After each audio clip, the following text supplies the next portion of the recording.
Yeah.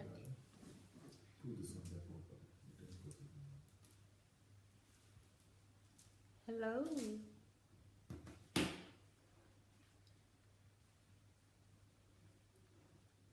Hello, hello. Good evening, everyone. Good evening. Who's the first person to join us today?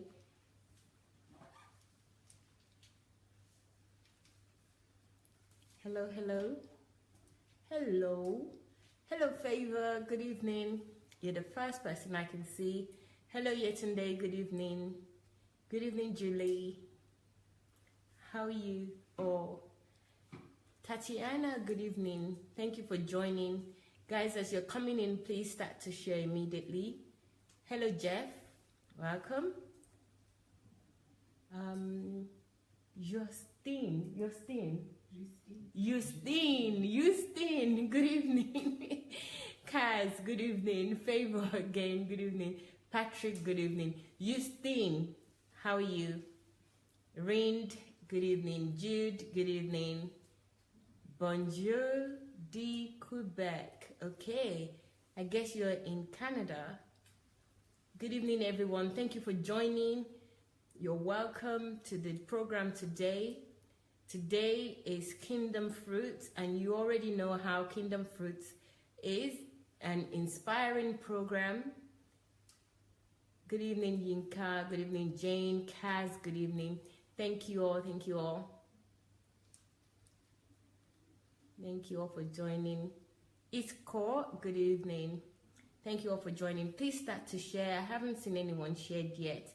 Maybe Facebook just haven't notified me of anyone sharing. You may have shared already, but if you haven't shared, please share now. And also don't forget to invite your friends individually.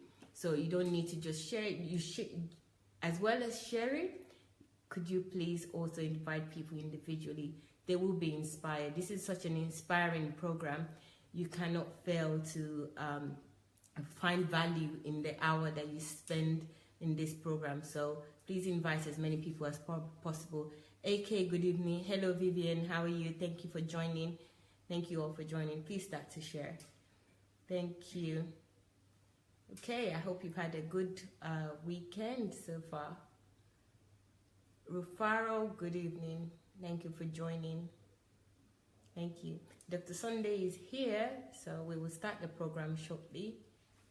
Thank you, Yinka. I can see that you shared with 10 other people, but twice as many people are online and they haven't shared. So only less than half of the people watching me right now shared. So guys, let us join hands together and share. Thank you very much. Thank you, Vivian. Hello, Stella. Good evening. Chioma, good evening. Thank you for joining. Nondo, good evening. Apute, good evening. Anne-Marie, good evening. Good evening, everyone. Thank you for joining. Ifeoma, good evening. Thank you. Please start sharing as you're coming in. Oh, thank you, Jane. You just said you've just shared. Appreciate that. Gloria, thank you very much. Thank you. Okay, without further ado, we're going to start this program today. Saka, good evening. Ifeoma, again, good evening. Adebonojo Abiodun, good evening. Thank you, Pastor Ernest. I see that you shared. Thank you, Chioma, also. I've seen that you shared. Ayodeji, thank you very much. Thank you. Okay, guys, we attempted to have the meeting today. I thought if I don't share that, then, you know, it's on my mind, so let me share it. We attempted to have the meeting today. We sent out the instructions, and some people joined. I just want to appreciate the people that joined and also joined on time. So guys, I'm really grateful for that. We spent over an hour with people coming in and out. Yes, there were technical issues, but we also had the challenge with people not joining as instructed. So there are two issues on our side, which is the technical part, and then there's the part of not as many people joining, and even when they joined, they were significantly late. So we didn't proceed with the meeting for the Movement Against Deception in the church. So what Dr. Sandey asked of us and everyone that is interested in the movement is to write directly to him. So if you're interested and committed to this movement, what you're required to do is to write directly to Dr. Sandey's email, which is pastor@godembassy.org. pastor@godembassy.org. Tell him about your commitment and your proposal for the movement. What would you like to see in the movement? What efforts are you going to put in the movement? What resources, time are you going to put in the movement? So write that and send it to him so he would know what your commitments are. And then we would set another meeting for those who are committed. This wouldn't just be a general meeting, but those who are committed and who have shared their proposal. So that way we're not spending time. Dr. Sandey spent a lot, not spend. I should know the difference between time by now. Invest a lot of time with us on various levels. This being one of them, the Kingdom Fruits, and we're having another program at 9 p.m. Ukraine time, and many other programs that he sets for us. These are investments. So we also need to share what our time and investment would be for this movement in particular. So if you want to move forward with this movement, please write your proposal and also how keen or what your commitments will be for the movement against deception in the church. You can still go ahead and complete the form. I will still ping the form so that we'll have your contact details for those who are committed, okay? So we'll extract the information of those who are committed and then give them more information to move forward or to go further. So without further ado, hello Ojo, how are you? Or should I say Pelumi, good evening, how are you? So we're going to start now. I'm going to turn the camera to Dr. Sandey now and we'll get started. Hello everybody, good evening. Welcome to another day and another opportunity when we could learn a little bit about the possibilities of that all of us have in Christ Jesus and in the kingdom of God. And I want you to hear today the story of one person that has decided to be an agent of God, just by having the good fortune to have come across the SA platform. And this platform, this live broadcast, and the fact that you are here today is one of those good fortunes for each and every one of us. So it is a good fortune that God has honored you by giving you the opportunity to have come across this teaching. Now, what you do with the opportunity is your business. It's your choice. But if you really see this as an opportunity and it's a blessing, it will be good for you to maximize the opportunity for yourself. And the very first step to maximize this opportunity is by going to make sure that you listen to as many series as possible. Not just as many messages of Dr. Sandey Adelajah as possible, but series. It's better for you to do them in series. And so please, go series by series.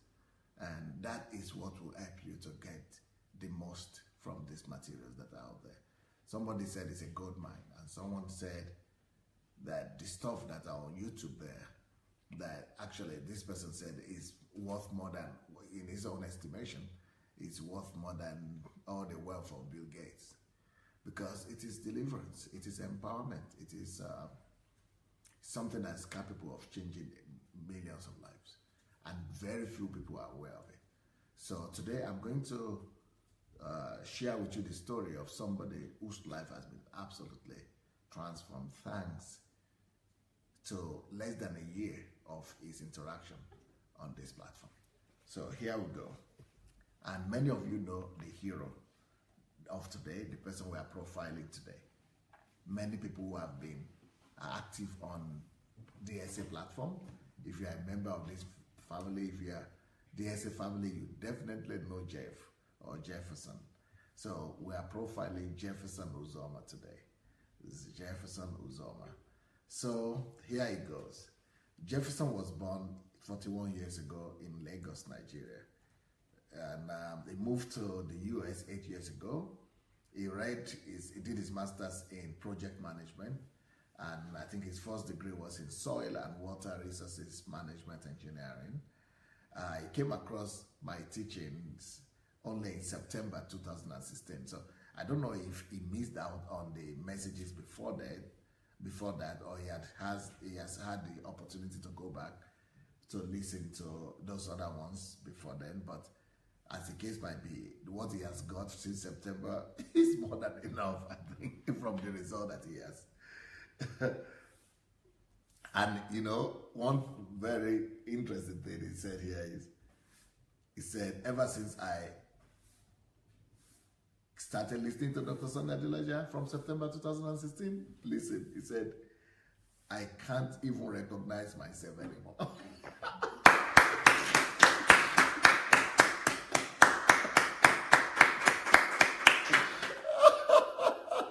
That is well said. I can't even recognize myself anymore because of the life transformation that the teaching has brought to my life. My eyes are opened. So I've been truly blessed by God ever since I stepped my feet on American soil. I've worked in various capacities as software quality assurance analyst, software business systems analyst, enterprise software systems analyst, recently IT software consultant. I have a call of God on my life and was formally ordained as a pastor in August 2004. While in school, I was a campus pastor and did also try establishing a ministry, Believers Nation, back in Nigeria just before leaving for the United States. Even while in the US, I also did attempt establishing same and did run services. So this guy has been ambitious, and not just ambitious, he's been what they call zealous. He's been zealous for God. And what he's saying is just bringing to memory how many such zealous people we have in the body of Christ and in the church that are just wasting away. And this is one of the, Mario, please write this down. This is one of the wisdom I'm going to give to Jeff here. Jeff, you've got to step out there and believe God that God is going to bring to you people who are potentially very capable and who potentially are not just called of God, but people who have potentials in the church. I feel that God wants to charge you, Jeff, to pay attention to God's children that he has gifted, that he had called to the churches, but who have actually gotten lost in the churches. So there are a lot of people just like you used to be. So I'm talking of people who are gifted, who are zealous, who want to do something for God. But church has just messed them up. And they have just been lost in the wilderness, in the ocean of church. They have been drowned in the river of the church. And church life has just incapacitated them and rendered them absolutely almost redundant. So I feel that you have to do like an outreach, Jeff. Even say it like that. Are you feeling you are lost in the church? Are you in the church and you can't find your place? Are you there in the church and you feel you are being wasted? You are wasting away. Your life is going by. Come, I was like that. I can help you. You know, there must be a cry out to people like this, especially people in Africa and people of African descent. And I feel that God really wants to use you to reach out to those kind of people, Jeff. So think about this. So anyway,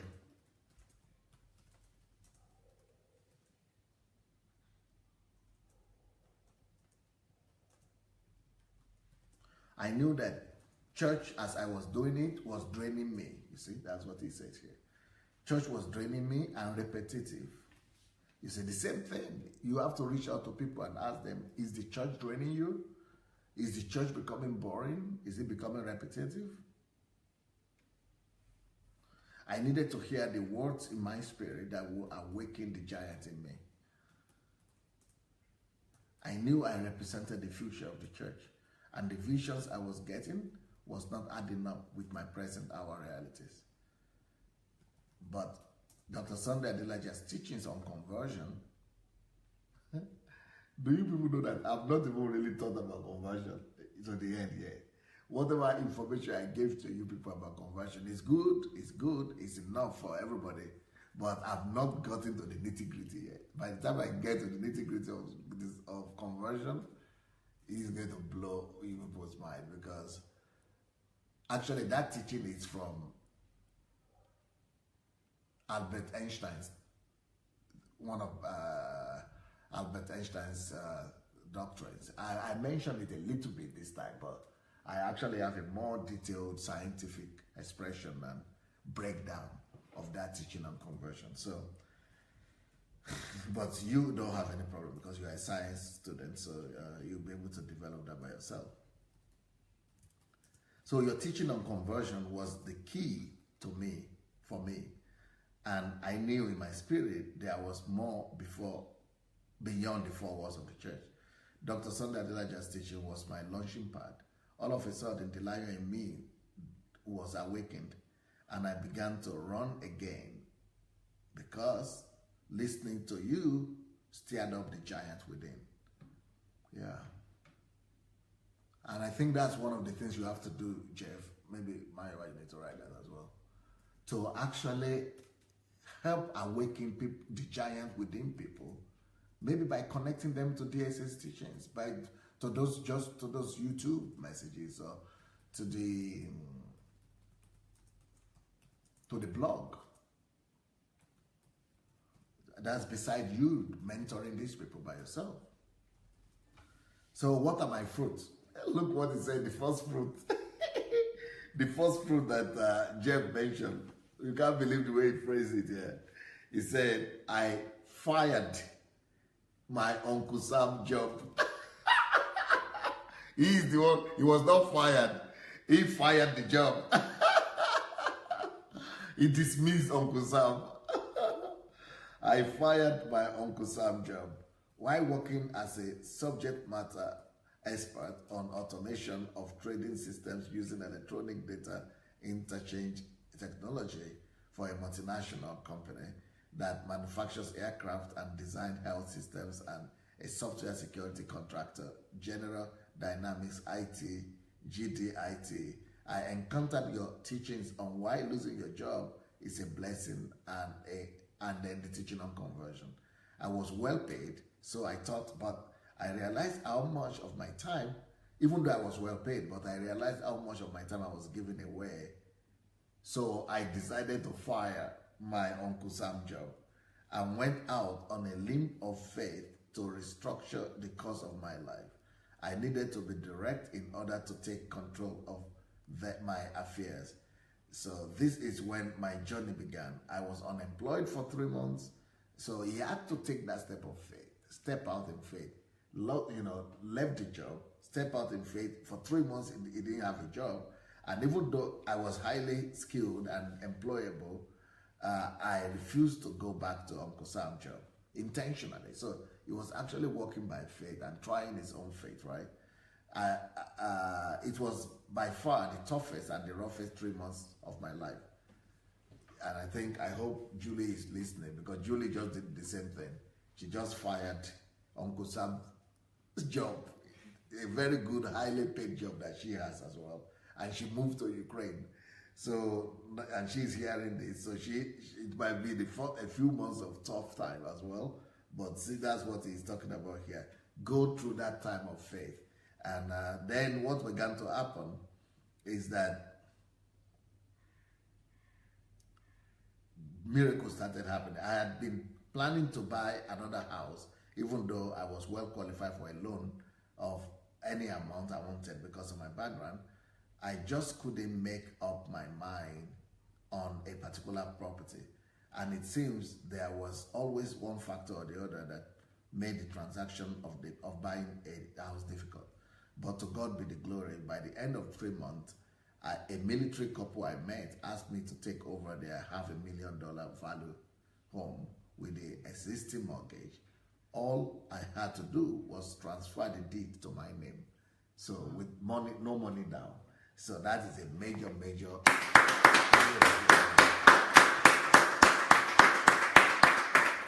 So can you imagine it? When he was working, he couldn't get a job like that. When he was highly paid, it was when he was not working, when he was living by faith, that he got the house without money down. That is God. So, but the most important thing is that he was able to set himself free. So you will be wondering, what was he doing? What will he do when he fired the Uncle Sam system, Uncle Sam job? He started building his own life according to his own projection. He started building his own life according to God's demand and God's will for his life. And of course, he started building himself up. Listening to more messages, building himself into the kind of person that he wanted to see himself be. Secondly, the second major fruit of his life, for this less than about 6 months or 8 months since he has been listening to me. Secondly, because of the insight I got from Dr. Sandei Adelaja's teaching, I started my own technology consulting firm, you see. So it set himself, not that it's not working, but it set himself free from Uncle Sam system and started, managing his own life and his own time and doing enough work for him to be free to fulfill his own mandate. So he started his own consulting firm and finally was able to secure a contract. So you see, he was able to secure a contract of $600,000 for consultants. 600, that's more than $500,000, where I consult for my own county government and Arundel County as an independent IT contractor. This is why it's been easy for me to come to Kyiv for training. Yeah, actually, it was in Kyiv in April, and then it was in Kyiv in May again. So, like in 2 months, twice in 2 months. That's because he started his own company. He said before, when I was working for Uncle Sam, this one everybody can understand what you mean here. I could only have 3 weeks off in a year. And here he was in 2 months, he has spent 3 weeks here in Ukraine. So he could have all the time he wanted for himself and, and fulfill the purpose and will of God for himself, for his life. But now I have unlimited time to vacate because I work for my own company.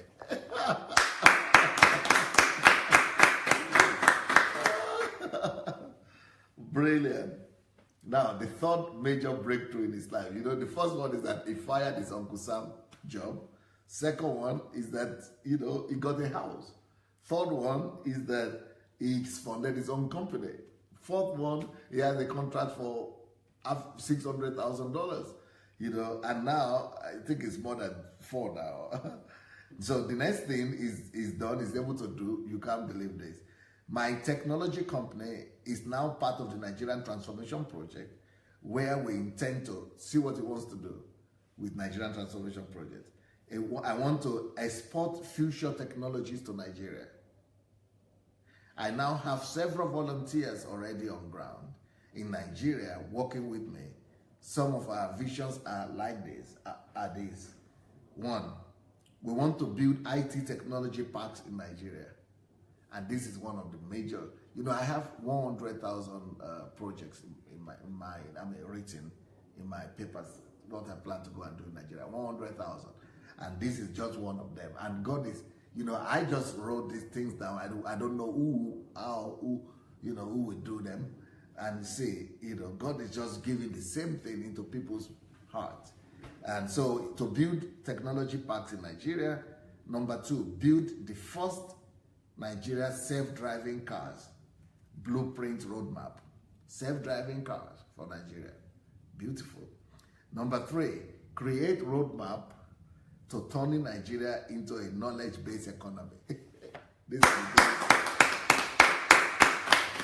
And I'll tell you what, if he had been working for Uncle Sam, even if he had these desires in his heart before, there is no way he was going to have even enough time to be able to implement them.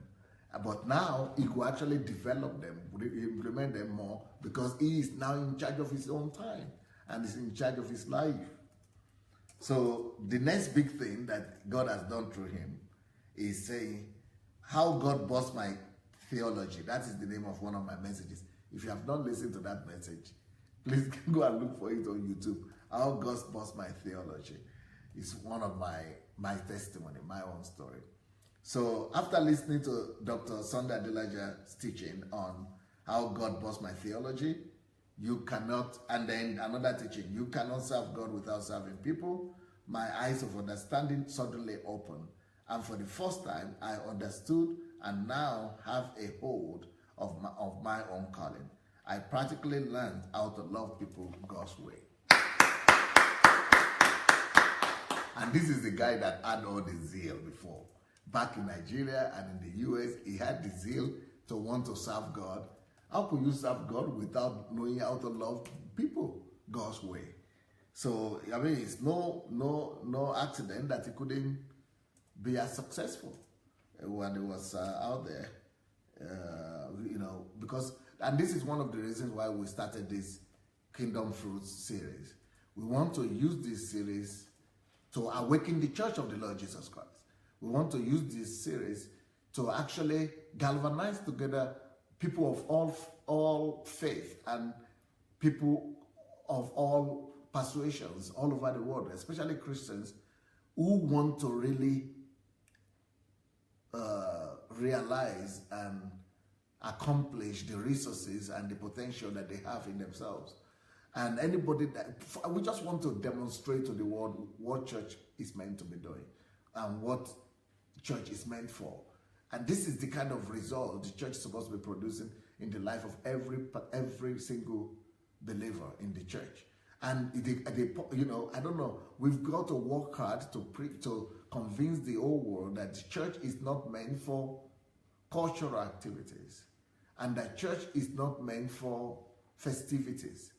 Church is not meant for celebrations. Church is not meant for festivals. Church is not about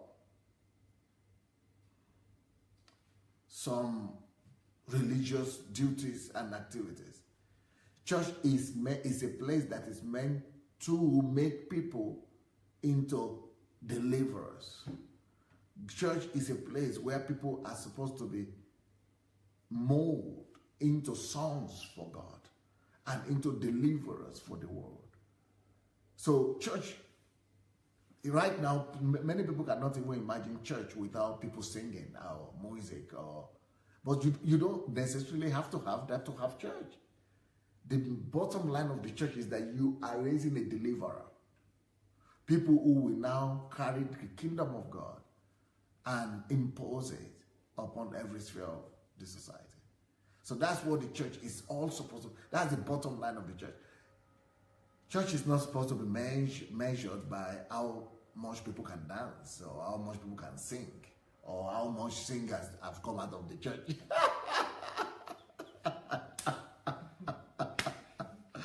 That might be a good one of the spheres of life that they want to influence, but that's too little. And they are not even competing with unbelievers. Just singing with among Christians and competing with Christians and say, well, I have the greatest number of singers. That they cannot even compete with secular Christians in that same, secular singers in that same country, talk less of in the world. So, but we are talking about church raising up sons and deliverers who will change the world. Like these technological things that we're talking about here.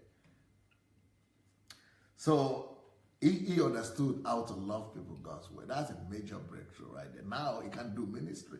He can even do ministry without starting a church. He can even do ministry without, you know, calling it a ministry. He can even do ministry just every day. He says, okay, next point. Facebook Live. I also started helping mentor others to do the same thing that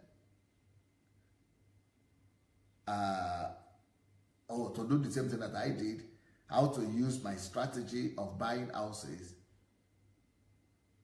without money so that they could quit their jobs, their Uncle Sam job, and serve God and fulfill purpose. So this is a very, very important ministry. Maybe Mayo, you want to have a house in America, or you like in America because you already have in England, but you like to have in America. Yeah, maybe you should talk to him. And Julie just quit her job. Maybe you also want to exploit how to have a house in America. Especially if you not need to put down too much money, or even without money, he says. So that's interesting. But the idea is to set people free so that they will be able to fulfill their destiny and pursue their dreams and goals. So he says, I'm using Pastor Sandey's books, his own experience, his own knowledge, then Pastor Sandey's books, like Stop Working for Uncle Sam, of course, How to Secure Your Financial Future. And I also started a real estate company and bought my first cash purchase home in the US after the other one, right? Now my second house in 1 year, where I intend to use as a rental property.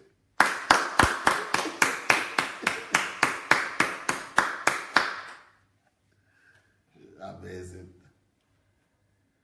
Next point, using the same system I have developed, I have acquired my third house, cash-free. Meaning, I now take over distressed properties from homeowners who are defaulting in their payments. I restore them and convert them to tenant properties, generating income for them. IG, you don't want to buy? You better get in touch with Jeff while you are here in Ukraine to go and become a property in America. Yeah. Because that's not quite the same strategy I used, but I actually made my own first $1 billion through American property market in Florida. But I started with $10,000. So, but he has a whole idea. He has a whole technology, know-how. Now, but listen to the big one. Listen to this one. But he said, just like you, DSA, I intend to raise 100 millionaires in US dollars. You better join. Join the trail. And I think this is what every church is supposed to be doing. It's supposed to be easy. And I'm going to do that in Nigeria because we want to make it easy for people. But what my own lesson is that people must, first of all, learn kingdom principles and fall in love. That's my own lesson from my own experience in Ukraine. That people must fall in love with God alone and above everything else first, before you make them a millionaire. Otherwise, it's not worth it. Okay, next point. I started a non-profit foundation called the Quadra Foundation. Also, and that is quadraimpact.org. So it has a website for it. The Quadra Foundation is also registered now in the US, the Quadra Foundation, where we have 4 core objectives. So what are the objectives? Number 1, provision of free healthcare.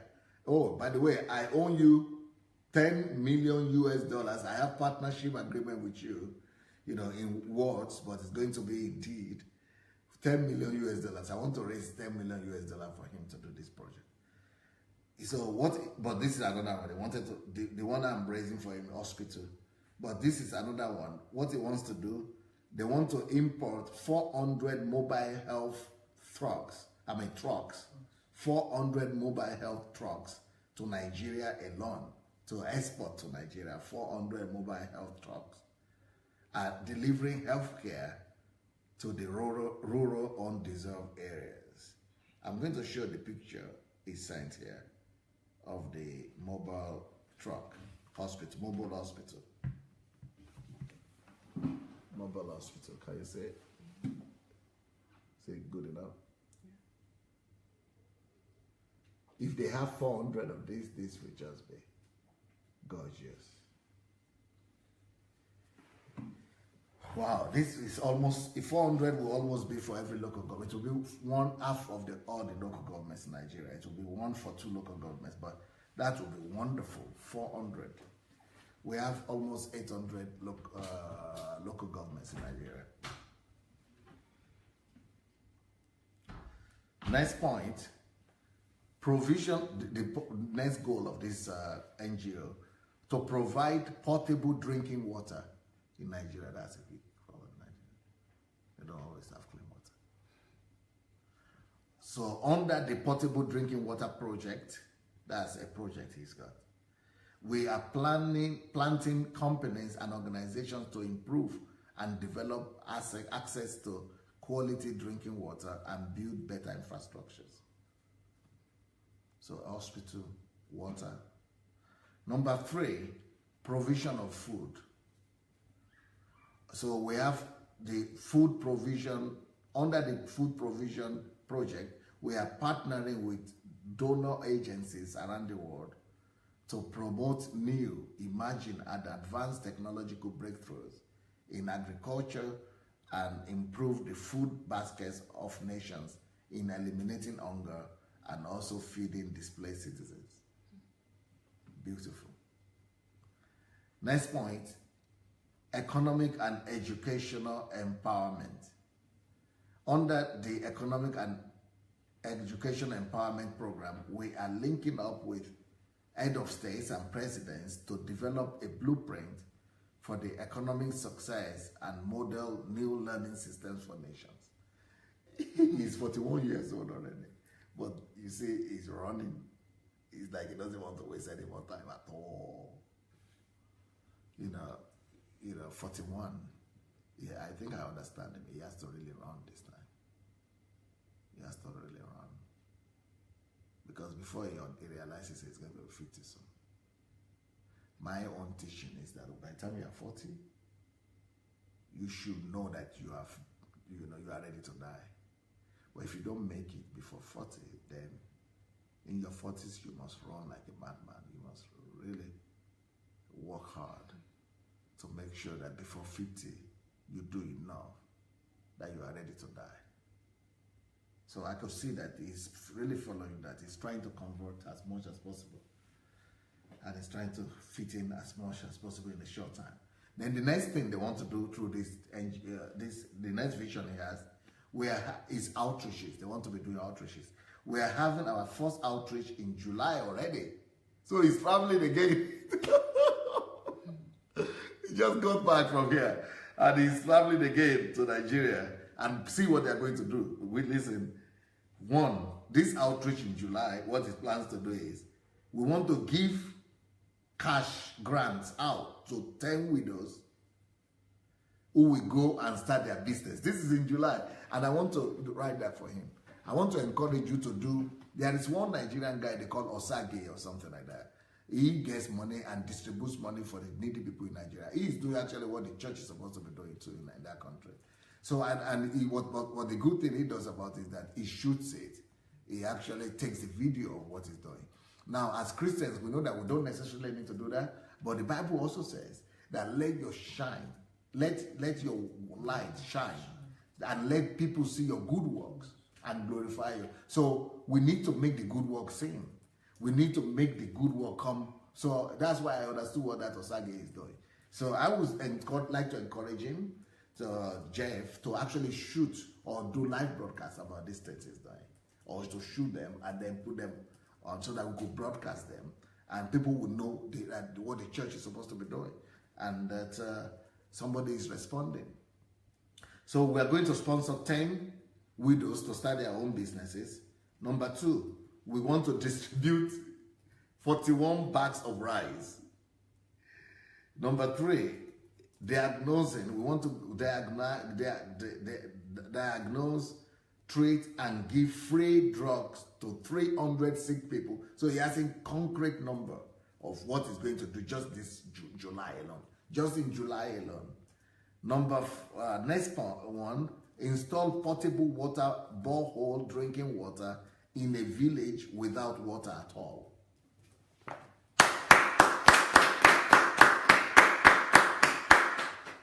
That is, is it not better to use your tithe and offering? To do this. A month. If you do this every month, this is just one person. Use your tithe and offering to do this 1 month. Every month to do something like this, using your tithe and offering.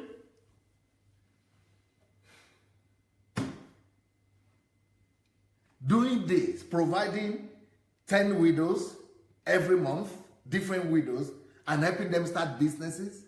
Every month, another 10 widow with your tithe and offering.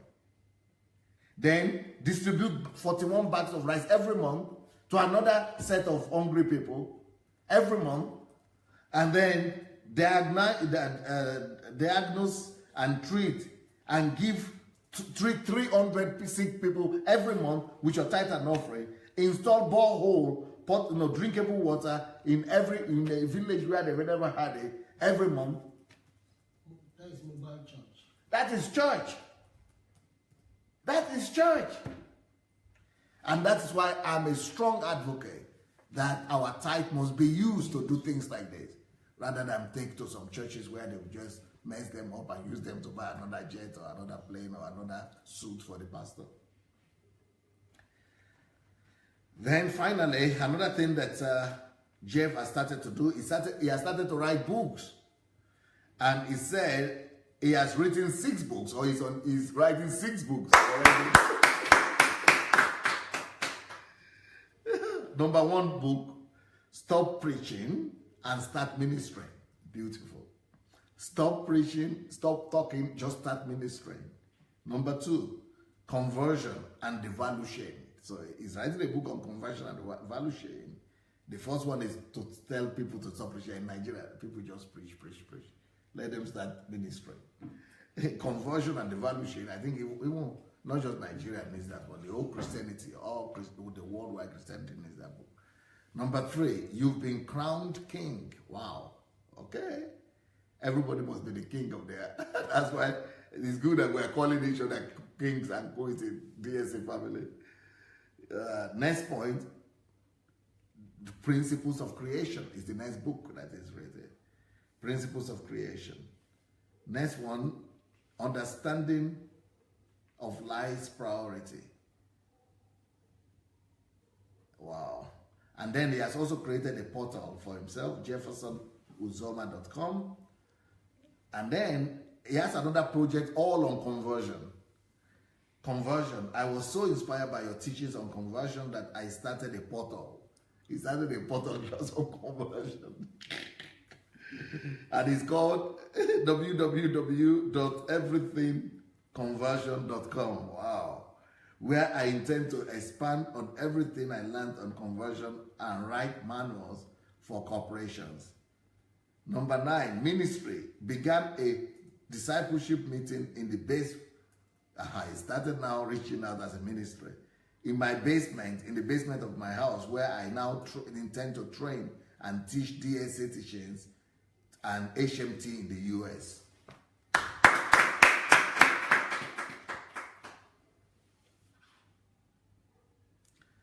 Then I've also started maximizing my musical talent. I began a ministry where I sing at people's wedding to leverage to create influence and build the kingdom. Beautiful. I've also written 5 songs since the last HMT. And my single album is being worked on right now. I finally got a music producer to record my first single. These are the fruits of my life since encountering DSA in September 2016. I am so grateful to God for encountering DSA's teachings. I'm going to try to call Jeff now. While I do that, Mayowa is going to do what she does best. What is his Skype number again? Hello everyone, how are you? So just sent. Yeah, go ahead and talk. Go ahead. Okay. Vivian Taylor is clapping with lots of hearts. Lisa is also clapping with a high five. Lola Sharonka is clapping. Wumi, this is just mind blowing. That's Wumi. Vivian is clapping again. Ola is saying great Jefferson. Yetunde is saying nice one Jefferson. King Jeff, kudos. How can I know I have his Skype, but I don't know how to find it because I'm writing his name. This is Skype great. You should tell me the word. What word should I search for? USTNG1. Okay. William saying this is great. Yetunde is clapping. Lisa is clapping as well. Amarachi is saying, Amarachi, yes, this is mind blowing. Whole Jefferson Uzoma. Yinka is saying, King Jeff, you are simply great. God bless you, your big heart. Ephraim is clapping. Just Justine is clapping. Pastor Uche is saying, this is beautiful, Jefferson. Yes. Wow, that's nice. That's from Kinsley. Yesterday saying, lovely, amazing by Lola. Wow, this is amazing. Vivian again saying, nice, Jefferson. Anastasia is wowed. Elaine is yeah, hello. Amen, sir. That's from Jefferson himself. Quite a few wow emojis. Hello, everyone. That's Ngozi saying that. Okay. Vivian again is clapping and saying, and I am one of them, Jeff. Okay, I think this is for the millionaires. Yes. Amazing. From yesterday again. Amarachi clapping. Jane is saying it is very possible in some of these churches to be pastor leader and not love and serve people. As Jane saying that, blessed afternoon. That's William saying that to everyone. A lot of clapping is going on. Nondo is saying, wow, I can't wait to see of Uncle Sam's job. Congratulations. He wants to see Uncle Sam's job? Yes. Everybody wants to get rid of Uncle Sam now. Yeah. They are not waiting for Uncle Sam to fire them. Everybody wants to fire Uncle Sam. In Jefferson's word. Millie saying powerful and dancing. Hello, David. And okay, Ephraim is saying hello. Bumi's clapping. Mabel says, I'm really looking forward on the day I will say goodbye to Uncle Sam. This is also somebody else saying that, Mabel. Jojo says, sir, I want you to educate the Nigerian parents to support their children to pursue their calling. That's Jojo is saying that. I know what Dr. Sandey may say about that is that you can do that. You should do that. You be your ministry. Yes, don't wait for Dr. Sandey to say that. Uforma says, yeah, to do that. You do it. Uforma says, good evening to Pastor and everyone. Thank you, Uforma. Stella says, same here. I cannot hear him very well. Okay. Okay. I think we should go, if they don't mind. Yes. If you all don't mind, let's go and see Jefferson now. I think you people should be eager to get to hear or talk to this Jefferson wonder right now. And so now, hello Jefferson. Hello, sir. Please put off your the volume for your Facebook, so that you will just discuss here without the Facebook voice disturbing us. Okay, I just did. Okay. Now, everybody wants to fire Uncle Sam, but before we get into that, my own question to you is this: what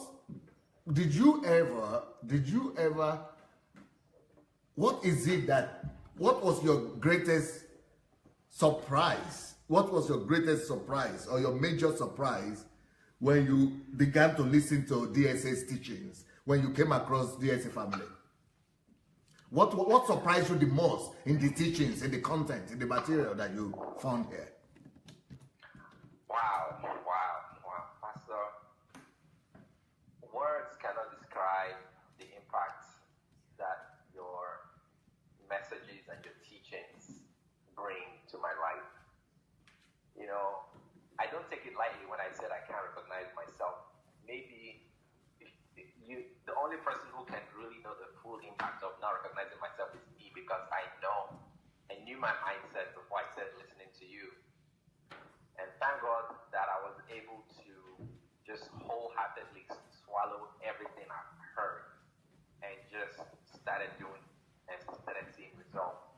But the most powerful thing that I saw is that your teachings have a way of breaking barriers and just tweaking norms, things that we've come to grow very comfortable with.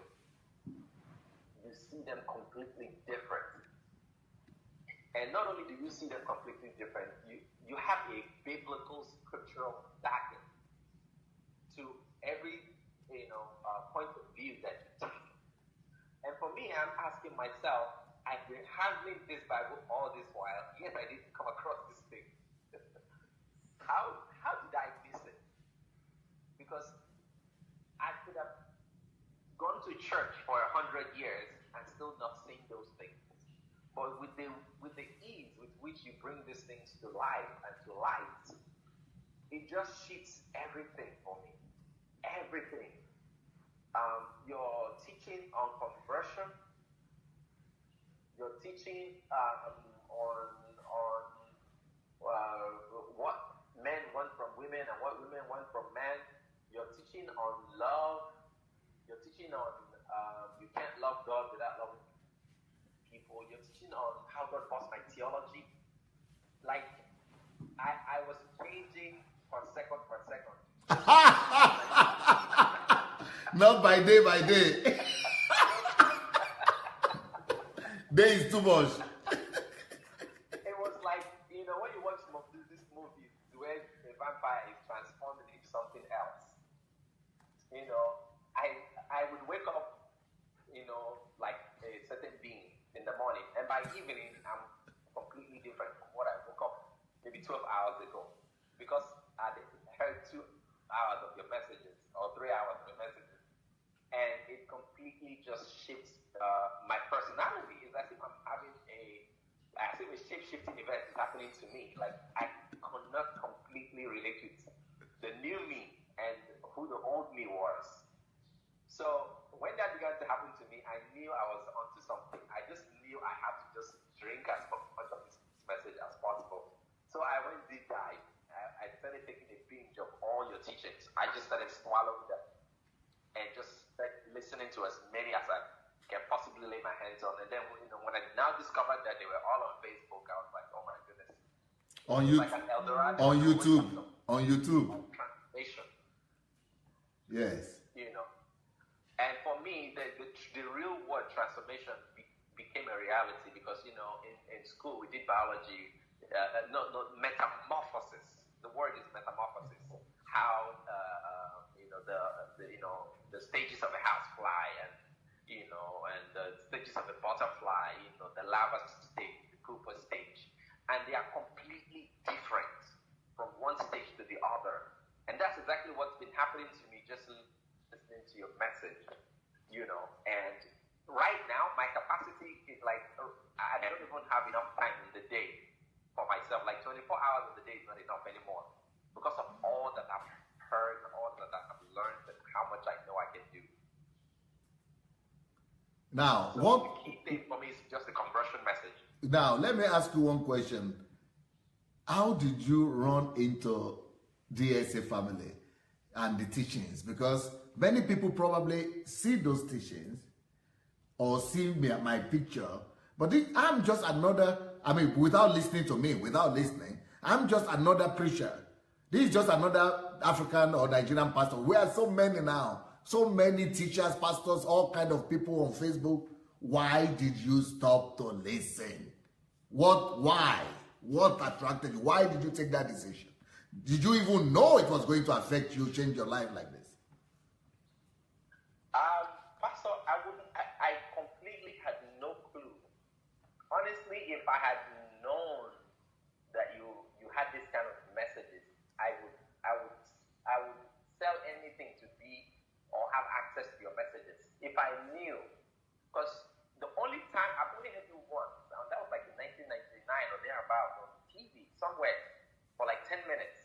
didn't know how else. Then I was back in Nigeria. I didn't know how else to get a hold of your messages.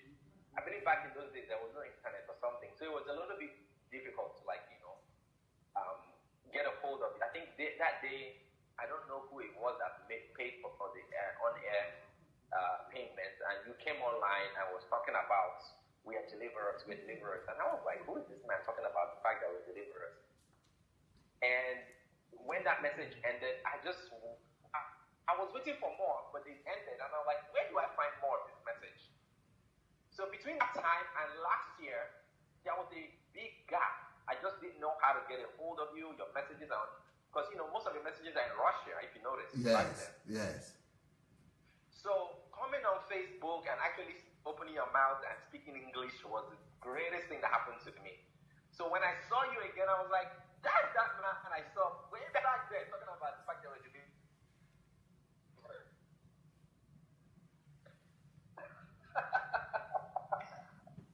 So when I started listening, I knew it. I was like, wow, this is exactly how I felt when I heard 10 minutes back then. But it was like the high tension cable. It was like the high tension, high voltage electricity. It was like a high voltage current just seeping through the Facebook media. It was gushing. It was flowing. It was rushing out. I just was drinking. It's as if somebody opened a hose, and I was just drinking from that hose, and I couldn't drink enough. I was drinking, and because I've taken time in the past to develop myself, so I was at a level where every word that you said mattered. I could see deeper than one word you said. Like when you say something, I saw deep into it. So the minute I saw that, I think somebody shared your video or something, this share thing. Somebody shared it on my timeline and I saw it, and that was it. I was like, whoa, where? And one of those days, you preached about tithes and offerings. I mean, I cried from morning till night, Pastor. I was crying, literally crying, because I knew what my tithes could do, but I had been boxed up in religion. We were teaching on tithes and offering, what our tithes and offering could do, and the impact they could make. I wept, I repented, I asked God for forgiveness, because I was flushing my money down the drain, and I knew the impact I could make. Pastor, let me tell you, there's one of my friends now, the same thing happened to me. I called him, I said, look at what's happening to me.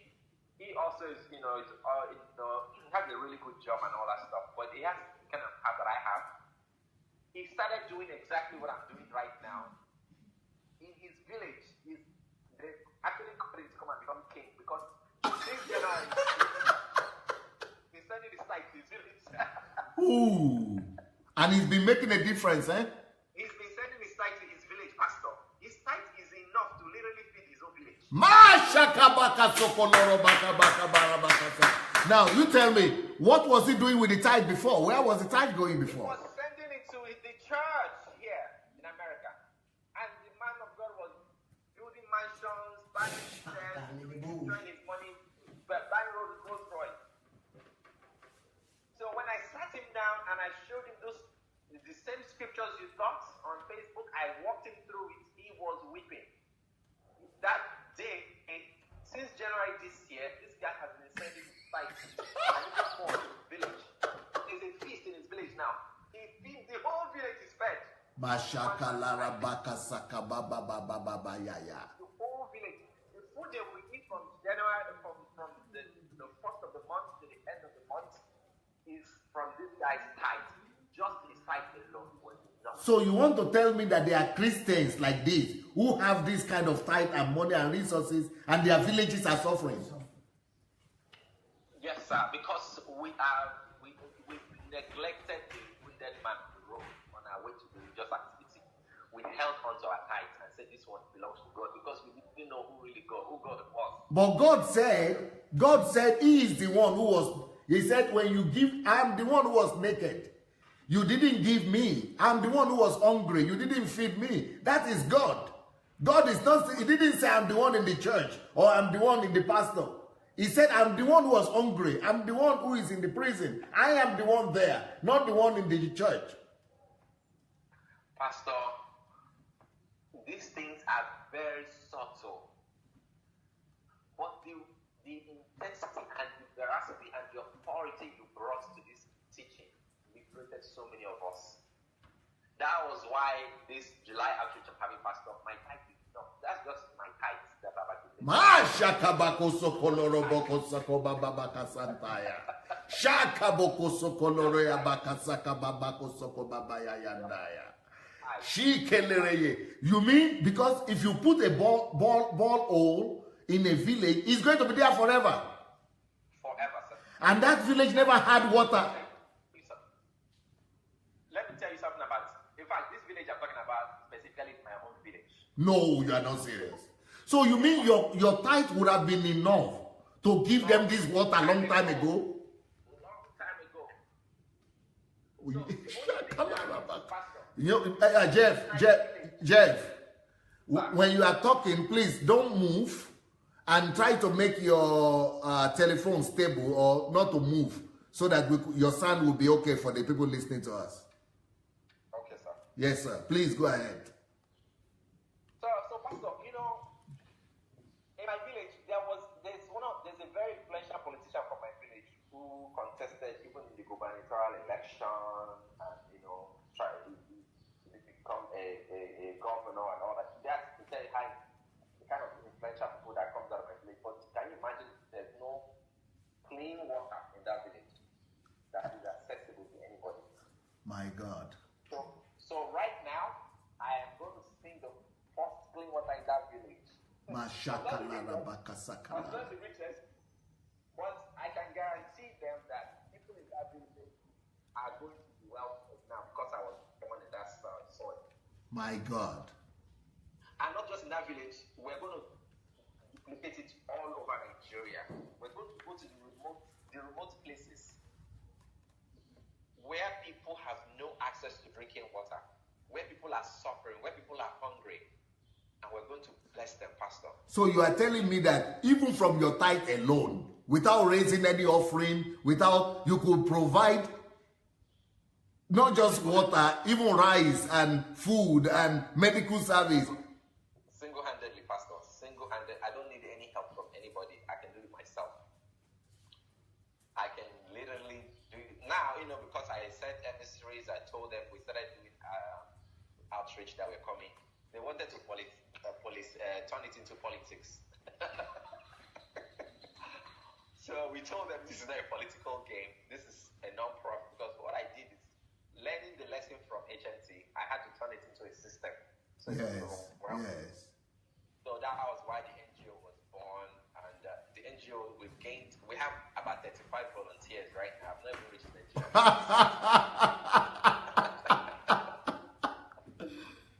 We have medical doctors, opticians. In fact, it wasn't mentioned, we're giving glasses to 50 people. We're going to get glasses. We're going to check their eyes, and we're going to give them glasses for free. They're going to walk home with it.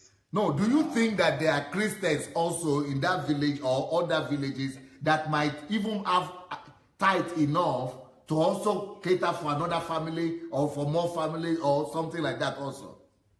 There is more than enough people in that village to change that village. There is more than it. But because everybody is because the water I opened in my compound, I actually made it public, you know, like it's actually outside so people can fetch from it. But I didn't do anything like specifically for the whole community. So what I now did is this outreach, we're going to do one for the community that they can have access to on their own and have drink water whenever they don't have to depend on the one within our compound or close to our house or anything. This will be one for the community, and it's just, I wouldn't even feel that I did anything at the end of the day, because to me it's as if nothing left me. Okay, let's look at because of your messages. Let's look at the number of Christians now in the churches that are bringing fat offering and tithe and offering. What difference could those Christians could have made in the country or in the continent? Pastor, I think after listening to your message, it is wickedness that we have been perpetrating before now in the name of religion. It is wickedness. It is wickedness. After listening to your message, our eyes are now open that before now, we thought we were practicing religion. But what we're actually practicing was wickedness. It was wickedness. Yes, sheer wickedness. If all the real estate that Nigerian churches own, if 1/3 of it is converted to a hospital, there will be no sick person in Nigeria. Because every street in Nigeria, that real estate could have been converted to a hospital. If 1/3 of all the physical buildings and churches in Nigeria on every street is converted to a school, literally everybody will go to school for free. So the church is more than capable to change that country. We are more than capable. And then, especially those of us in diaspora, because we don't know how much weight we carry, we have no clue. You know, a lot of us just come here and we don't go back home and things like that. But if we can just come back and visit often and come with the mind of Christ, we would see how much impact we can have in Nigeria. Just Nigerians, Christians in diaspora, we are more than capable of changing Nigeria instead of pointing fingers. Okay, what will you say? For example, I know one Nigerian, not even once, many Nigerians who, I know somebody in, the person even lives in Nigeria. Of course, he doesn't even know that it will help the neighbors who children cannot go to the schools, because children, even in his own church, I just heard something in the church that these people go to, the pastors in the church, they cannot even pay the school fees of their children. And this person, a member of this same church, not even one, I know about 10 of them, they send one of them, one particular family, sends $500 to Kenneth Copeland every month, and $500 to the same family, $500 to Kenneth Benny Hinn every month. No, anyway, in short, altogether they send $2,000 every month from Nigeria to these different because their church has said you must sow in good soil or something. So what better soil than the less privileged around us? Even we're talking about helping pastors' children. We're talking about helping the most less privileged person in church. Okay, $2,000 a month. What can that do in any village in Nigeria? My God, Pastor, $2,000 every month will shake. It will shake a village.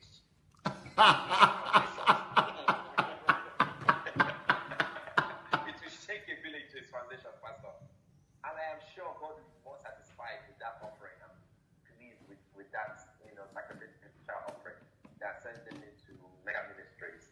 Because all they do is they just, by the time they buy the second jet, then they get the vision for the third jet and the fourth jet and the fifth jet. They get vision. The Copeland has planned to buy like 20 jets now. Listen to them. Wow. They've gone beyond one jet. So what does this jet paradigm? Like, they are people that your messages would liberate their lives. And I became an advocate. Part of what I want to do in Nigeria is I'm going to be in Nigeria in August. I want to have radio stations that I've started making contact with. So put your messages on air, on rotation in those local areas so that people can hear the truth for themselves. If your messages, because the data can be a challenge, but if you can put your messages on the radio stations, people can tune in and listen. Pastor, Nigeria, just by listening to you, Nigeria will change. Wow. Nigeria will change from its struggle. Listening to you is enough. It's just enough, not even money. Forget about the money now, Pastor. Are you serious? I got here because I listened to you. I got here because I listened to you. You didn't give me anything. Just listening to you was all I needed. Wow. To get to where I am now. So I know there are multiplied thousands of people like me out there who needs to hear what your messages, the insight God has given you, and understand exactly what God expected of us. And you will see the kind of change Nigeria will have. So you mean listening alone? That is already part of Nigeria National Transformation Project. Just listening alone is enough, Pastor. The Bible says the truth will make you free. The truth will So I don't even need to go and begin to build roads and hospitals yet. No. Even before I go. You mean even before I go? Just to get the word out. Before you go, we need to saturate the Nigerian soil with your messages. They need to be fully saturated with your messages on every TV station. They need to be playing your message on rotation every blessed day. At least 1 hour a day, fact stuff. Because if you say your messages should be played once a week, it's like temptation, it's like starving people. You know, then it's another week to buy anything. You know, there is one guy that has done, I don't know how many he did. Maybe he did 200 or 400 messages. He has done it for radio. He has put intro and outro. And he has removed all the comments where I was greeting people and doing the comments. He has removed all the comments. And he has also removed, put them from video into audio.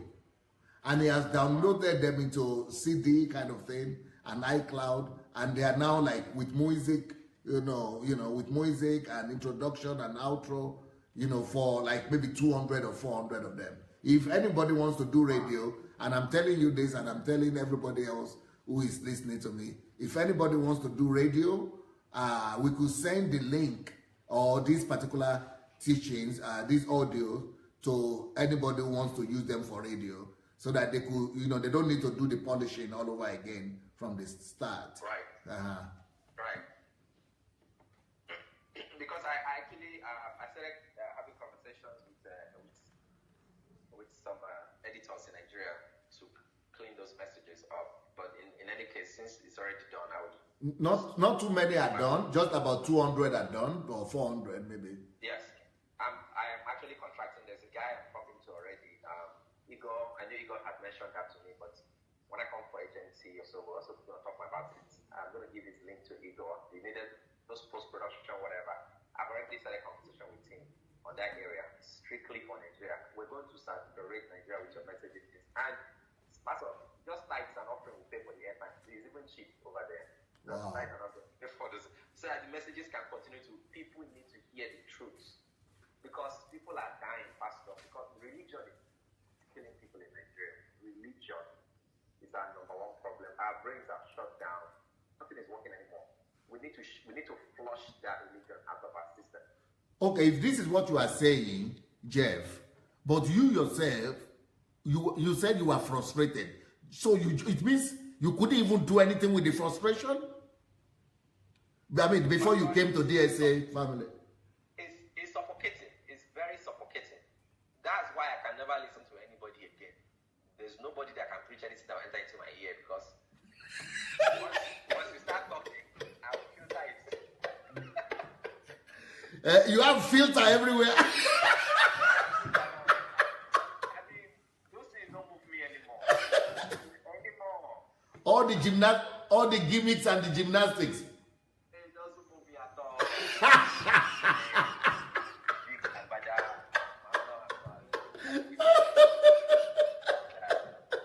I mean, like, one day I was just asking myself, so what kind of a thing is this? I can't listen to any other person other than DSA, because by the time they start talking, you start seeing loopholes. I'm like, oh my God.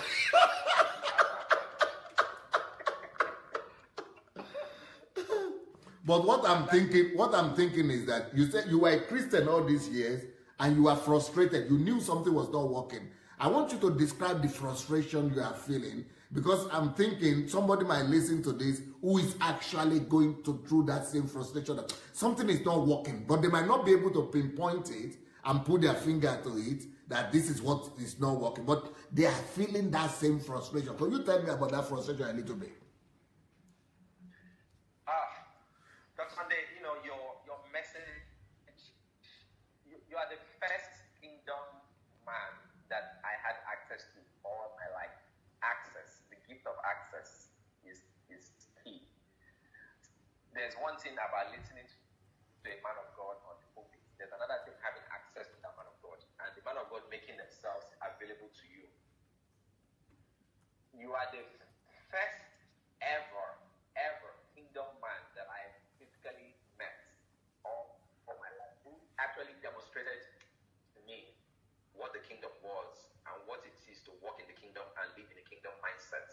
You're the very, very first person that I physically have access to. So before now, what I had access to was religion. I only saw the men of God from afar. Even when we were close, there was this elf. They are so far away from you, and they are so high up there, and you're so little down there. The basic thing that I felt like this was not adding up was just glaringly open. But I just could not put two and two together and be able to pinpoint it and say this is exactly what it is in here. So at the end of the day, it was suffocating. I was doing the same thing all over again. And me being somebody that I get bored pretty quickly, I like to do fresh things. I try to get something done and move on to the next one. So for me, just imagine the kind of torment I was living in. Even I was pastoring, it was boring. It was like a weight. And I knew there was something different because, they would tell you the experiences and they would sugarcoat it and everything. But nobody gave you the reality until I listened to you.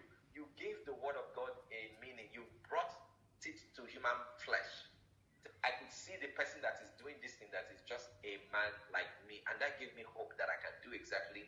I can demonstrate the things he's demonstrating. Now, thank God this series you're teaching on is your call to church. Yes. You will see, and you mentioned something about, can you see your man of God from afar? You can access it. There's something wrong there. You don't know what's going on in the light. Yes. So you don't know how big that statement is. It's as if that has to be the norm. I knew, quote and unquote, one of these great men of God in Nigeria that, back then, when we started and all that stuff, we were like very close to him. And all of a sudden, one Sunday, he just came, he said, nobody can see me again, blah, blah, blah. And that was it. That was the end. Even back then, he has never gone blown up. He just created that policy that nobody can see him. So he became a bubble. He said, if you want to see me, go and see this person, go and see the other person. From that day onward, that was the last time I saw him. That was the last time I had access to him. That was the end. But he became like a spirit. So whatever he said, whatever he said is what we took. And now, Pastor, and I've just looked back and see my foolishness. It's like I was wasting my time. Because I have a heart for God, and I was just loving God with all my heart and everything I have, but it was just a drain. It was a drain. And as I kept talking to God, I said, something needs to change because this is not working. I've done everything from the bottom of my heart. It's still not, something is not adding up.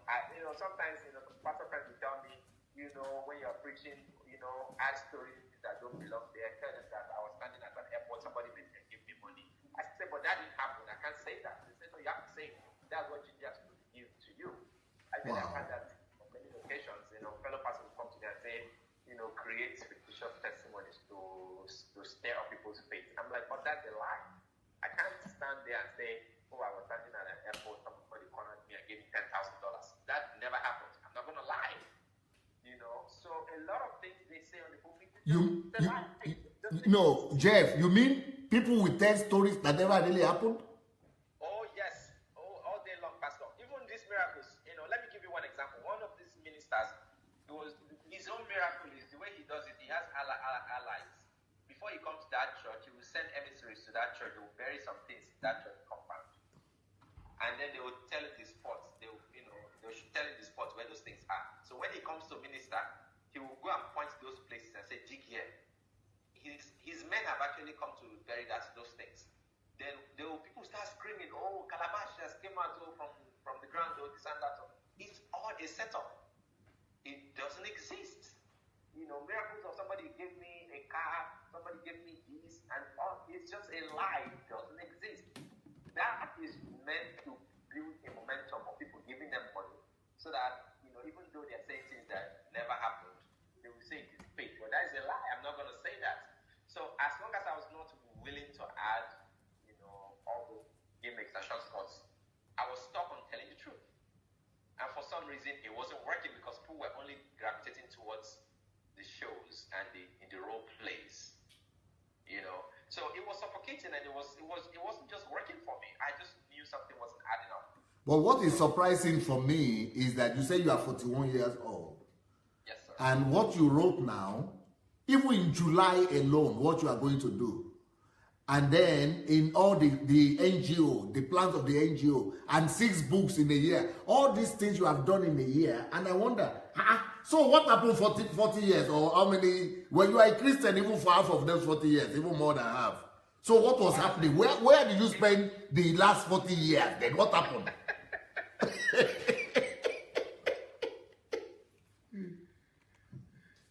Hello? Did we lose him? Hello?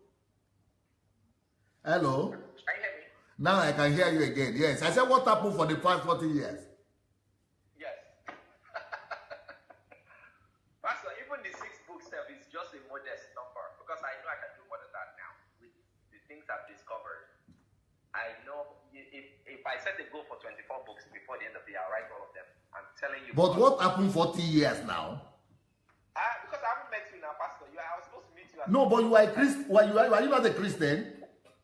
We were being fed junk, Pastor. When you are eating junk, when you produce junk. I Look at see. me now, Pastor. Now, let me tell you my latest visions. Right now, my visions is every time I see myself among head of presidents. This wasn't happening to me before. Now, I see myself among presidents. Sometimes I wake up, I'm like, what kind of a vision is this? But it's becoming more and more consistent. I'll just be standing among different presidents of nations. But the difference was there was no conversion. The visions were there, but there was no conversion. That was the missing link. I didn't know how to convert all those spiritual realities to tangible realities. Let me give you an example. We will go to church and they will have a finance convention and they will teach on finance. And there's no one practical example on how to make money on the earth. They only tell us how to make money in heaven. Heaven? Yes, sir. Hey, God's body. No, Pastor, if I just go do a sample, just go into any bookshop, take 200 ministries, pick up their books, their materials on finance, convention, finance. There is nothing that has to do with anything on the earth. Everything is in heaven. How you give money to somebody and then money will multiply. Focus. There is no practical financial intelligence. That was Everything is happening in the spirit. Everything is in the spirit. Is a wash. So where are you going with that? If you're listening to that, you're not going anywhere. It's frustration. You listen to finance convention every year. Just go to all these ministries. Listen to their finance convention year after year. It's poverty that the thing is multiplying because people cannot relate with it. Direct connection. Everything is in spiritual realm. How money will multiply, how somebody will corner you and give you money, how the wealth of the sinner they'll give it to you. I mean, that's laziness. That is indolent and slothful. God is not even going to assign that one to you. But you now, in the last 1 year, you have been able to buy properties in the essence of $1 million in assets. I acquired another property on Saturday worth 200K, just with a clip of a finger. Wow. Just on Saturday again, between the time I wrote this and now. Because my change is happening like the speed of light. I told you, sir, when I wake up in the morning and when I go to bed, I see different things. So when I wake up in the morning, I'm something. Okay, what about people who are watching now and are listening to you who want to be mentored in becoming millionaires and in getting properties? Where should they write to? Okay, Pastor. So thank you, sir. Thank you, sir, for that question. Tomorrow by 4 p.m. Eastern, I'm having my first Facebook Live financial intelligence class. Very good. 4 p.m. Eastern. That is 9 p.m. Britain. That is very good. That is after our own program. We would have finished our program. That is 11 p.m. here in Ukraine. Very good. Very good. So 4 p.m. Eastern. It's very easy to be a millionaire. So easy. So I want to teach people how to make it. And then I want to become a millionaire. They should go to your Facebook page. Yeah, Jefferson Uzoma. Okay. Somebody put this link, Facebook page there. And you want to do what? But financial intelligence class where I teach people. So tomorrow I'm teaching on how to acquire a $1 million in asset within the next 12 months. How can you have $1 million in assets for retirement? Because people keep saving for retirement and they never. So anybody could just come and join you live Facebook. Yes, sir. Yes. Anybody can come and join me on Facebook tomorrow at 4 p.m. I actually did a broadcast a couple days ago to advertise it.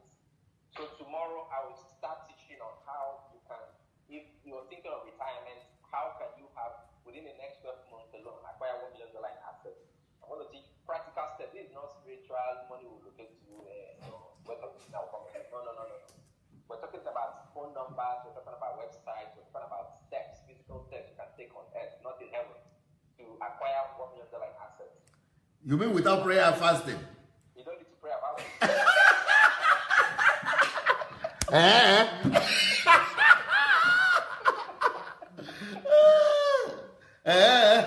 Without going to the mountain.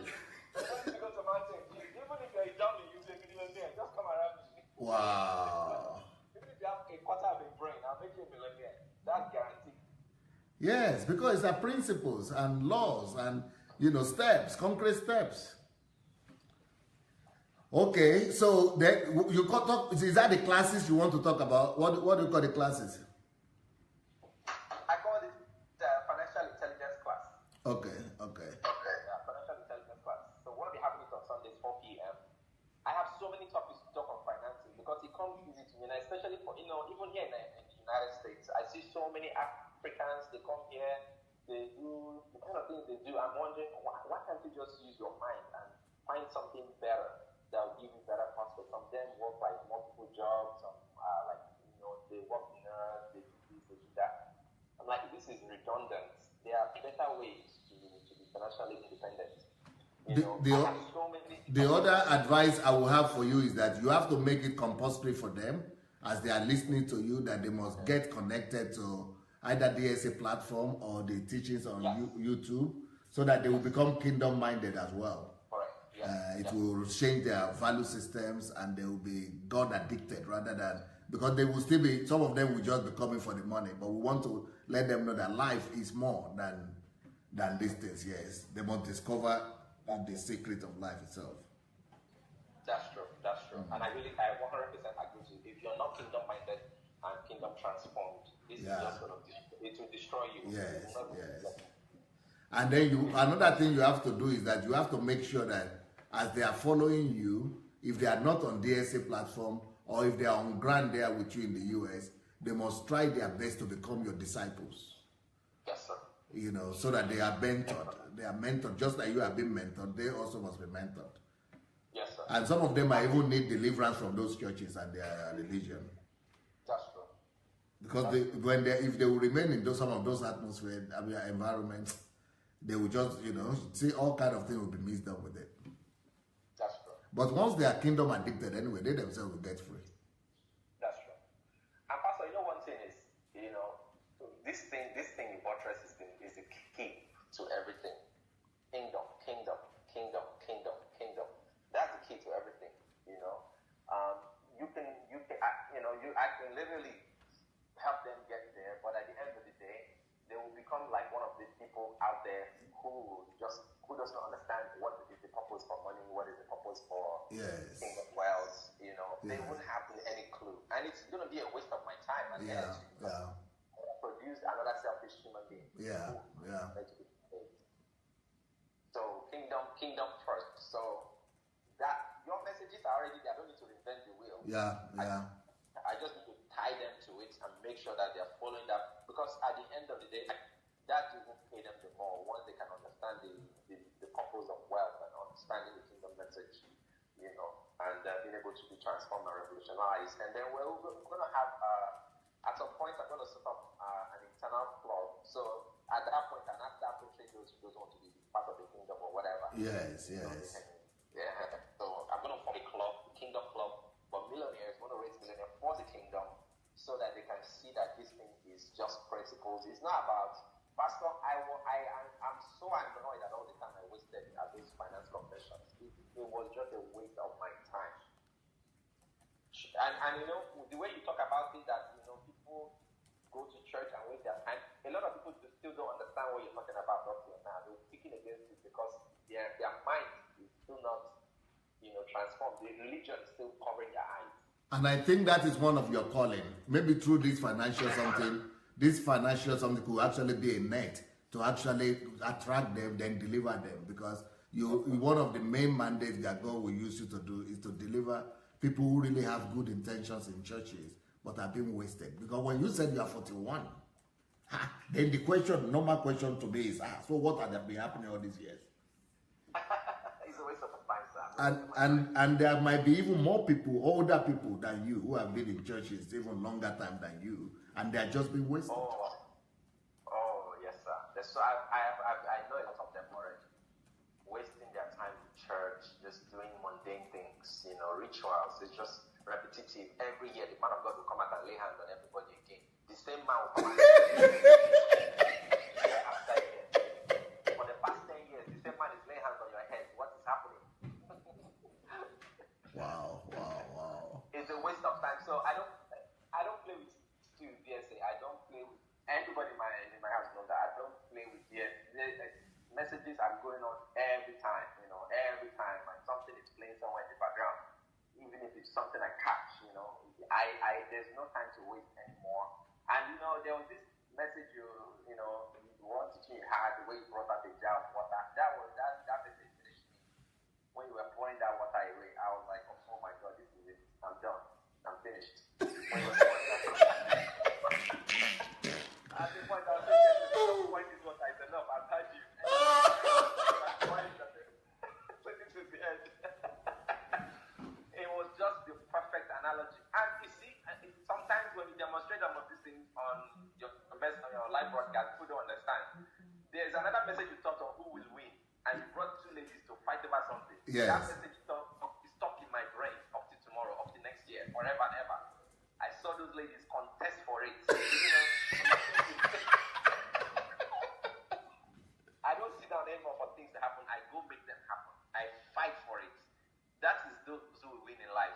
So that representation you made that day was like, wow. So when you were talking about, the first time you came to America, you were at the Senate. The next time you were United Nations, I said, how did you do it? Then I now tied it to that message. Yes. Those who live life to contest for it. I said, this is a secret. Okay. But the religion will tell you to wait for the will of God. They'll tell you, if it is the will of God, it will happen. What will be, will be. It's Sarah. Spirit of God will come. Don't worry. When he will do his thing, you too will be shocked. And then you will sit down. Oh my God. You sit down and be waiting like a fool.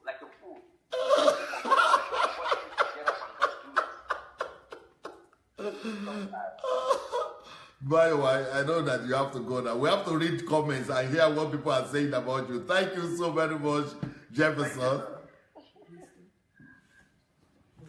Thank you, sir. What? The wisdom that you share. The wisdom. What is wisdom?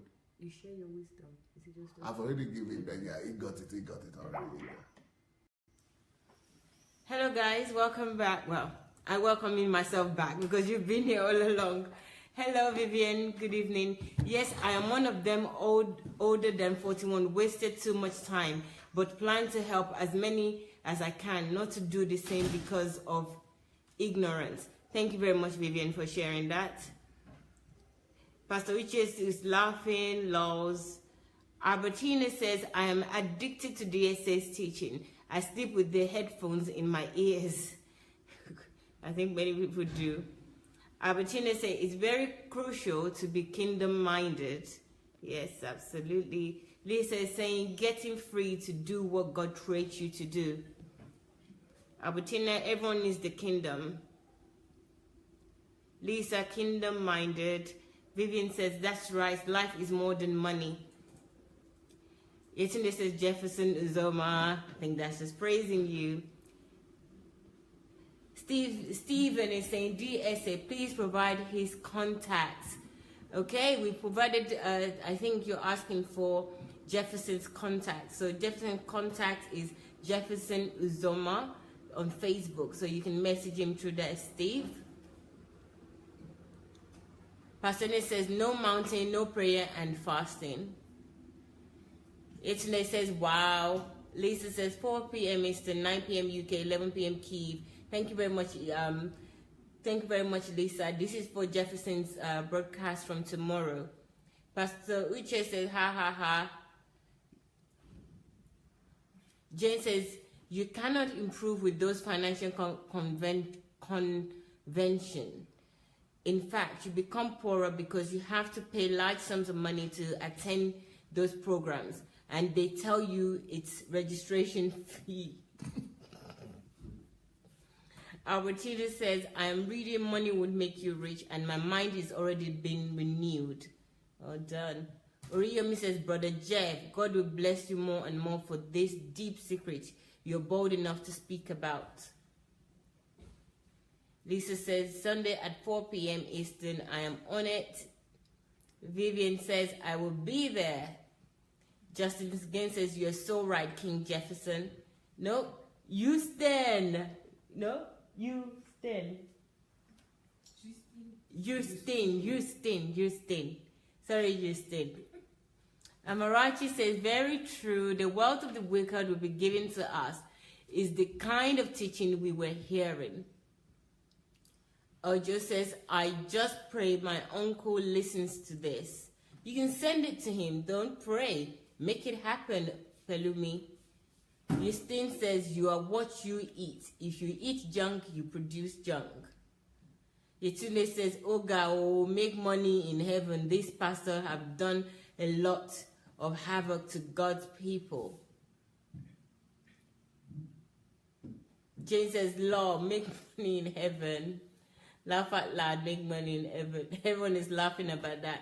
You are what you eat. We were buried in religion. That's Albertina saying that again as well. Jane says, what King Jefferson? What? King Jefferson? Those miracles are fake? Someone once told me, but I did not listen to them because I was so religious and engrossed in ministry. Lots of people laughing about these fake miracles. Terrible, Yetunde says. Yetunde also says, wow, creating fictitious testimonies. Unbelievable. Pastor Uche says, this is deceit. God have mercy. Easy Horn says, we are so religiously blind down here, including those that say they know that they ought to know. So we're so religiously blind down here, including those that say they know that ought to know. Okay. Albertina says, because of DSA, I started to read the Bible all over again with a clearer understanding. Well done. Good job. Amarachi says, experience is not true. Something I learned from DSA. Georgia says, if only religion will allow people to listen to you, it will bring a whole lot of change. Easy says, errors, not just mistakes. Vivian says, wow, Jefferson, it's a big difference to have access. I feel closer to DSA than I ever felt with any pastor I've ever had. You are too practical, Jojo is saying that. Pastor Ennis says, the same thing happened to me. I'm unable to listen to any other pastor anymore because I see mistakes everywhere. Georgia says, only 2 weeks of listening to you. Word is not enough to describe what God has done in my life through you. Mofelola says, he's saying good evening to you, Pastor. Easy says, Pastor, we have a lot to deal with down here with both the blind people, captives, in bracket, and the pastors, captors. Jane is saying, religion is suffocating. King Jefferson, laugh out loud. I believe you considered the ministry you were in. Amarachi says, why I majorly stopped going to church? Because I am filtering everything and it's not even a Nigerian church. So many loopholes, sorry, that's Ojo Pelumi saying that. DSA has the complete package, that's Albertina. Jefferson is now a one-way traffic, that's from Yetunde. Thank God we met yesterday. That's Uche Chuku, Pastor Uche Chuku. Okay, guys, religion is a killer. That's what Albertina. Okay, guys, we're back in just 20 minutes. So this is a time for you to get your teas and coffee and have a break. So we'll see you shortly. That's in 20 minutes to continue the program on truth. What's the main title? The Plague of Silence. Sorry about that. The Plague of Silence. So we're going to see you soon in 20 minutes. Join us again. And please don't forget to share this and also inform other people that the Plague of Silence will continue at 9 p.m. See you soon. Bye.